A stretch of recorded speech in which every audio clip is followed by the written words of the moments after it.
Now I would like to make a number of remarks on the relation of mathematics and physics, which are a little more general. The first is that the mathematicians only are dealing with the structure of the reasoning, and they do not really care about what they're talking. They don't even need to know what they're talking about, or as they themselves say, or whether what they say is true. Now I explain that. If you state the axioms, you say such and such is so, and such and such is so, and such is so, what then? Then the logic can be carried out without knowing what the such and such words mean. That is, if the statements about the axioms are true, are carefully formulated and complete enough, it is not necessary for the man who's doing the reasoning to have any knowledge of the meaning of these words, and he'll be able to deduce in the same language new conclusions. If I use the word triangle in one of the axioms, there'd be some statement about triangles in the conclusion, whereas the man who's doing the reasoning might not know what the triangle is. But then I can read his thing back and say, oh, a triangle, that's just a three-sided what have you, that's a so-and-so, and so I know this new fact. In other words, mathematicians prepare abstract reasoning that's ready to be used if you will only have a set of axioms about the real world. But the physicist has meaning to all the phrases, and there's a very important thing that a lot of people who study physics that come from mathematics don't appreciate. The physics is not mathematics, and mathematics is not physics. One helps the other. But you have to have some understanding of the connection of the words with the real world. It's necessary to, at the end, to translate what you figured out into English, into the world, into the blocks of copper and glass that you're going to do the experiments with to find out whether the consequences are true. And this is a problem which is not a problem of mathematics at all.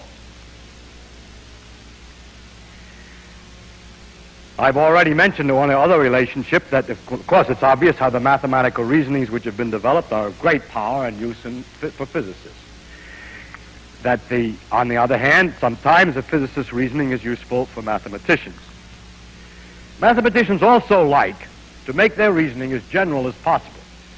If you say, I have a three-dimensional space, ordinary space, I want to talk about ordinary space. You know, you're in it and you measure distances and there are three numbers you need to tell where something is. You go breadth, width, and height, three-dimensional space, and you begin to ask them about theorems. Then they say, now look, if you had a space of n dimensions, then here are the theorems. Well, I say, yeah, but I only want the case 3. Well, substitute n equals 3. And then it turns out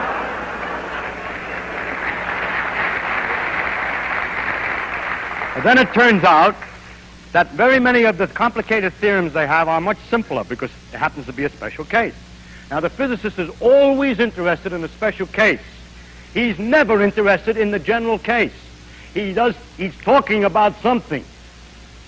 He's not talking abstractly about anything. He knows what he's talking about. He wants to discuss the gravity law. He doesn't want the arbitrary force case. He wants the gravity law.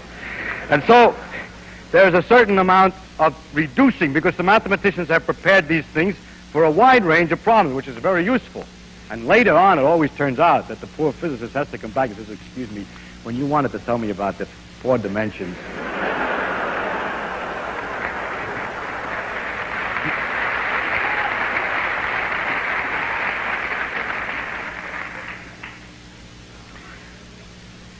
Now,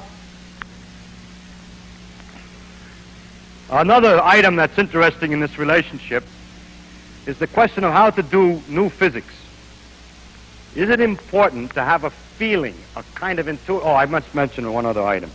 When you know what it is you're talking about, that these things are forces, and these are masses, and this is inertia, and this is so on, then you can use an awful lot of common sense, seat-of-the-pants feeling about the world. You've seen various things. You know more or less how the phenomenon is going to behave.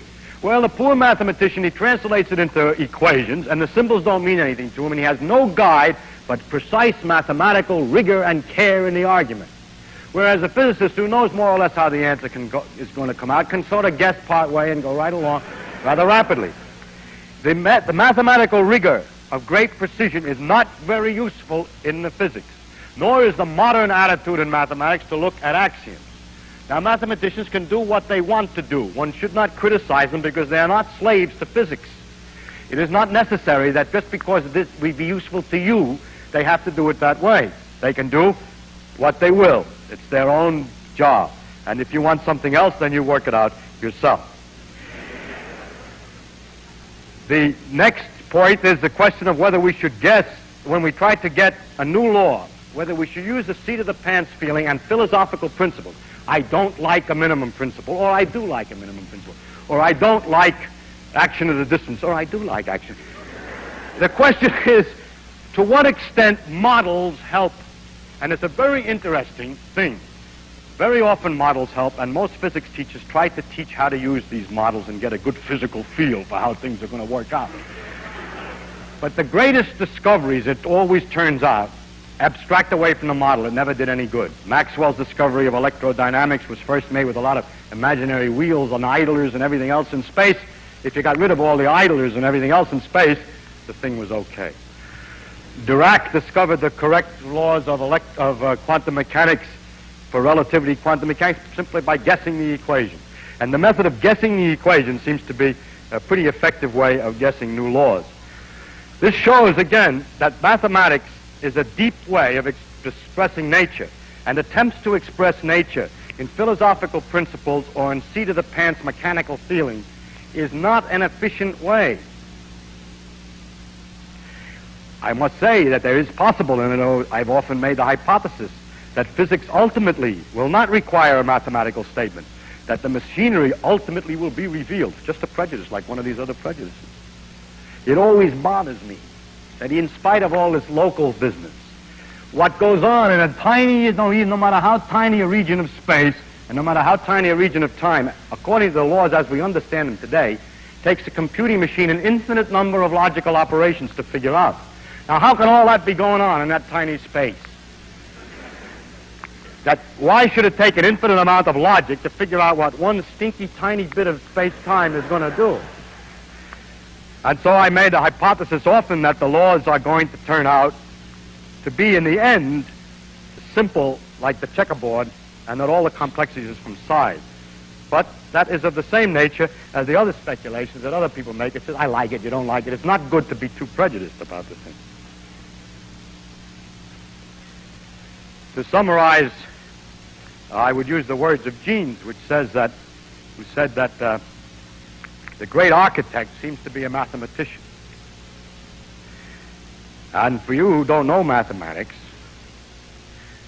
it's really quite difficult to get a real feeling across up to the beauty, or the deepest beauty of nature.